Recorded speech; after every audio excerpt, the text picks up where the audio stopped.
તો ફાઇનલી મિત્રો હું અને સાગરભાઈ હવે આપણે ઘરેથી નીકળી ગયા છીએ અને અમારે જવાનું છે બોટાદ એક મિત્રના ઘરે.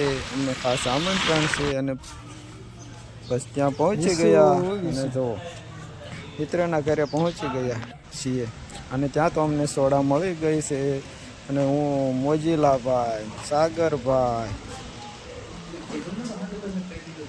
અને સોડા પી લેવી સાગરભાઈ છે મિત્રો. આજ તો મજા પડી ગઈ. ત્યાં તો મિત્રો ભજીયા બની ગયા છે અને અમને જમવા પણ બેસાડી દીધા છે. તો મોજીલાભાઈ છે અને સાગરભાઈ ને હું ને વિપુલભાઈ ને બધા જમવા બેસી ગયા. ગરમા ગરમ ભજીયા વિપુલભાઈના ઘરે ગરમા ગરમ ભજીયા બોટાદમાં ભાઈ ઉપાડ લીધા મફત. હાલો ભાઈ હવે બધું જમી લેવી. જો વિપુલભાઈના ઘરે અમે બધા પહોંચી ગયા છીએ ગરમા ગરમ ભજીયા ખાવા અને અમને ભાઈ આમંત્રણ છે હો ભાઈ સ્પેશિયલ. જો મોજીલાભાઈને ખાસ ચાલો હવે જમી લેવી બધા. તો મિત્રો ભાઈ આપણે મફતનું ખાવા હાટું જૈનમાં જઈએ.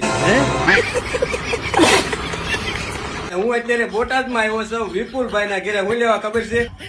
अबे जल्दी बोल, कल सुबह पनवेल निकलना है. મફતના ગરમા ગરમ ભજીયા ખાવા. हम लोगों ने गरीबी देखी.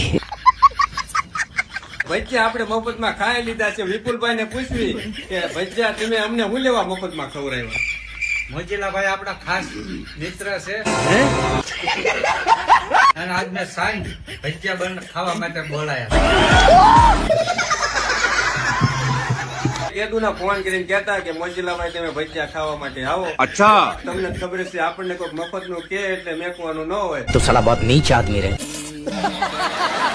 એટલે આપણે ભાઈ એમના ઘરે મફતના ભજીયા ખાધા છે પણ ખૂબ મજા આવી. આવો નવો સપોર્ટ આપતા રહેજો અને તમે પણ અમારા ઘરે આવો તો અમે મફતના તમને ભજીયા નહીં ખવડાવી પાછા. नहीं, मैं गाली नहीं दे सकता. આ એક શોપ છે જે સ્વાસ્થ્ય અભિયાન ચલાવે છે. આ ટોટલ વસ્તુ એક ઔષધિ રૂપી સામાન છે.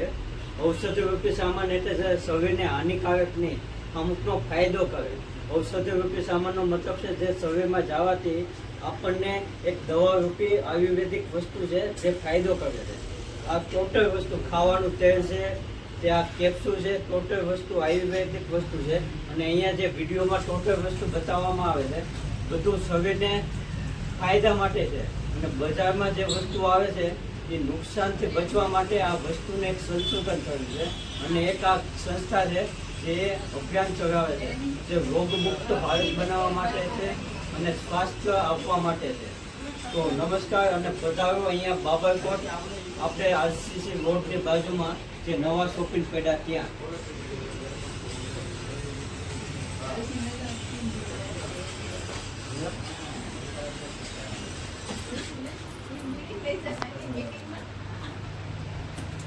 તો મિત્રો બધાને જય માતાજી, જય શ્રી રામ, જય દ્વારકાધીશને. અમારી આ વિડીયોને જોવાનું ભૂલતા નહીં. અમારી ચેનલને લાઈક શેર અને સબસ્ક્રાઈબ કરી દેજો.